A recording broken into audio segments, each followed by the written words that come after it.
Okay, so today, welcome to my channel. I am Brandy Davis, and I am going to be doing a special recipe today. Today, as you can see, I'm going to do my southern fried chicken. Southern fried chicken. This is a family recipe. That is why I put the seasoning on there already. But of course, you see another recipe, part of the recipe, the mustard. So I've cleaned my chicken really, really good. Some of them I have taken the skin off of. And in the midst of taking the skin off of them, you know, skinless, okay, then that means that I'm going to have to coat it. And then I have some chicken that have the skin on it. So I'm a skin on girl. Okay, so I am mixing this. I've put my special blend of 8 seasonings inside of the pan with the chicken when I first washed it.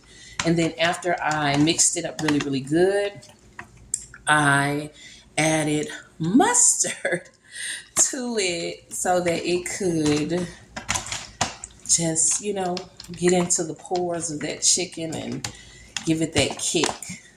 Okay. So everything is seasoned so good, and I like to be beside the sink when I'm cooking because I like to make sure that my hands are washed. Okay, so the next thing on my list, I'm going to make the southern fried chicken, which is going to be this. I'm going to deep fry it. And then I'm going to do homemade style French fries with my special seasoning on it. And it's really nice. It's regular potatoes. You just cut them and you season them up really good and you put them in the deep fryer and they are delicious. Okay, so we've done that. I think that I want to cut up another potato. So let me put this over here. Okay. And then I'm going to use my knife to, let's see, but I'm going to wash these potatoes anyway. Okay, so now let me peel. Peel, y'all know all about peeling. You all were peeling before peeling was a thing. So now, somebody might be on here saying, there's an easier way to do it.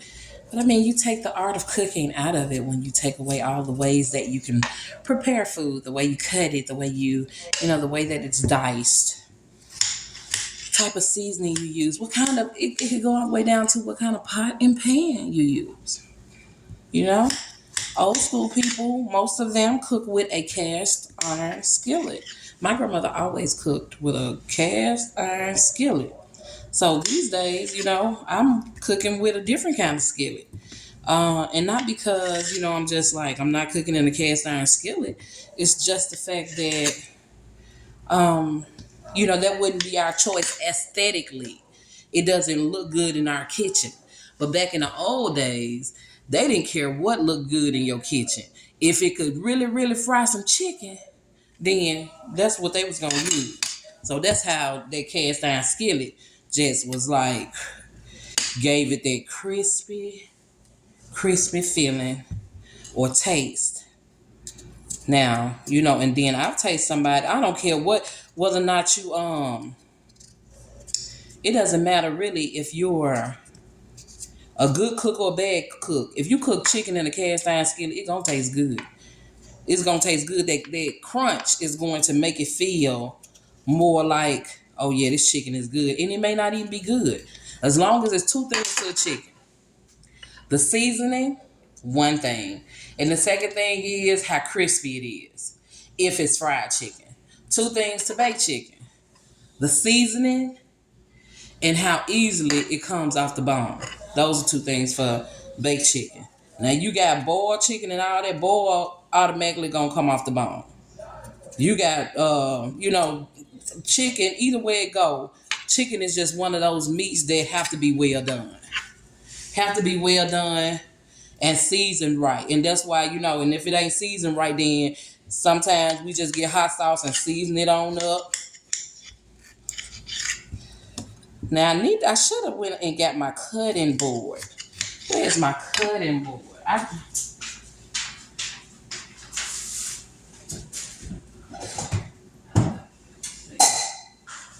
So yeah, this will make it even better. But I'm gonna rinse this cutting board off, and then I'm gonna make a dessert for you all today. A dessert today too. So that's gonna be good. So let's do this. Okay, so I'm just so eager to go ahead on and cook. Didn't use my cutting board, and it's always good to use the what? The cutting board. Okay. So I cut potatoes up over there. Wash your knife off again because I'm gonna wash these potatoes in the end, but okay. And I'm gonna tell you, I'm no professional cook. You should know that. I'm no professional cook. But I'm gonna tell you, I cook with love. I cook with plain, unadulterated love.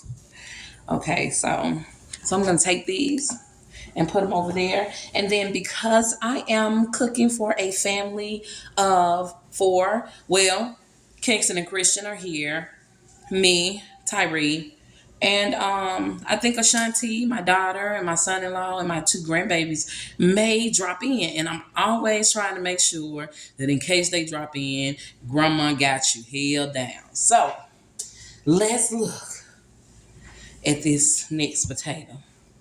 And I'm going to tell y'all something. Potatoes date back, I guess, since the beginning of time. This is one food that can hold for a long time before it's cooked, and then after it's cooked, you can compress potatoes and you can freeze them. You know that? You can freeze potatoes. The only thing that people say about potatoes, they don't know how to season them back once they done unfroze them. See, once you freeze them, it gets cold and it freezes, and that water in it can dilute it. But if you freeze the potatoes and let them naturally unthaw, they still gonna have a little stiffness. They gonna have a little stiffness to them, but they gonna also have a little liquidy effect to them too, because that water unthawed in them. And water don't do nothing but make mashed potatoes not really mashed potatoes. But I'm telling you, you know how to season them, put them back on in a warmer, and let them thicken up some more. You got you some good mashed potatoes that you froze. So, why would somebody want to freeze mashed potatoes? You might be having some mashed potatoes for dinner one night and the kids didn't eat it all, or your husband didn't eat it all. Then what you gonna do?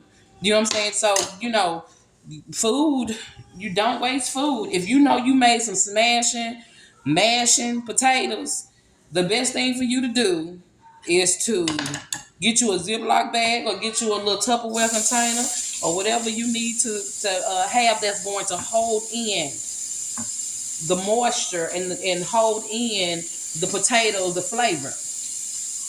And once you do all of that, you in the game. Store your potatoes, really everything that you could possibly can, freeze it and preserve it. Preservation. Being able to keep something just the way it is for a period of time.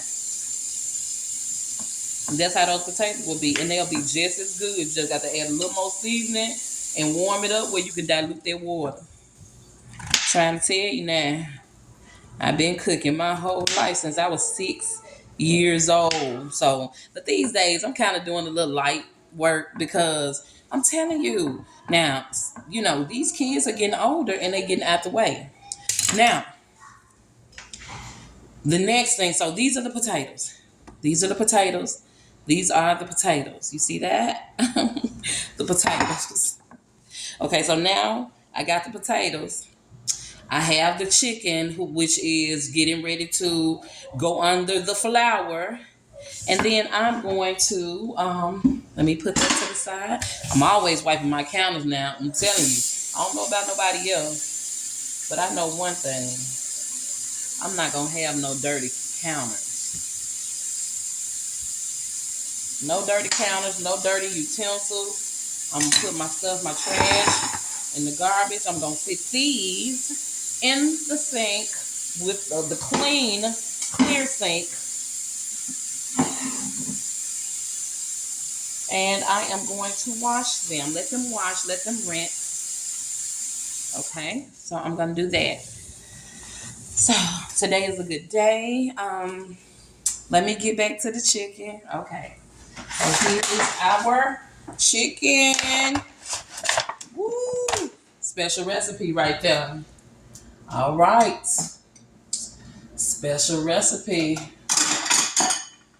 So now, got to have some flour, right? If you cooking chicken now. Now, if you ain't cooking no chicken, you don't need no flour. If you ain't frying no chicken, you don't need no flour. But otherwise, I mean, chicken can be done all different types of ways. So I got the flour, and normally people, they'll do the bag and all of that. But I kind of want my flour to be a little start out a little gummy because I'm doing my chicken in a deep fryer. So I wanted to have the first coat of flour. I wanted to stick to the chicken. I wanted to stick to the chicken. The first coat. I need that to stick. That don't need to fall no direction. It don't need to fall off. Okay. So now you see that gumminess. See, that's by design. That right there, that mustard and that wetness on that chicken.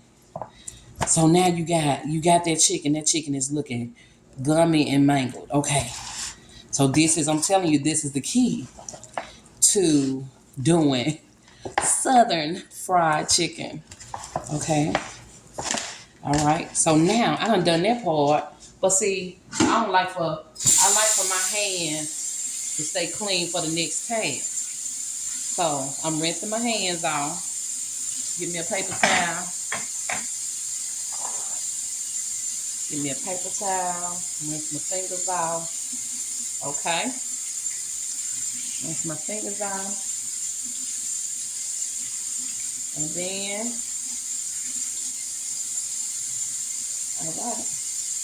all right, so now, so what do I have? I have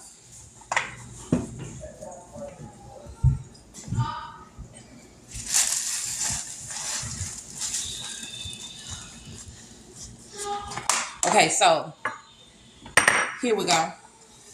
So now, one thing, now that I got this all gummed up and that stuff right there, now it's time to put that flour on there. I'm going to lay them out like this. You see how I'm laying them? You see that? It's already gummy. Lay them out. Once you lay them out and you put that second coat on there, man, you got a winner.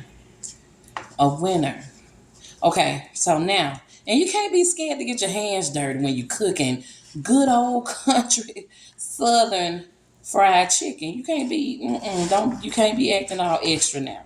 Okay, so now you see my chicken is all sprayed out. It's all sprayed out.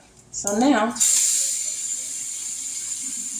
I am getting ready to.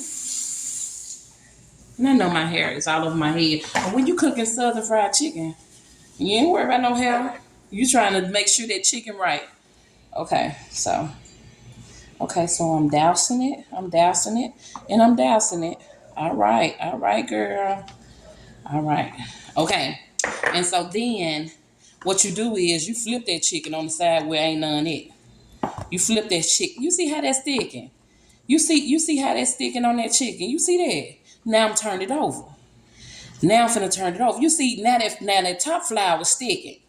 When you get that top flour to stick, you a bad girl. You a bad girl. I'm a bad girl. Okay. So now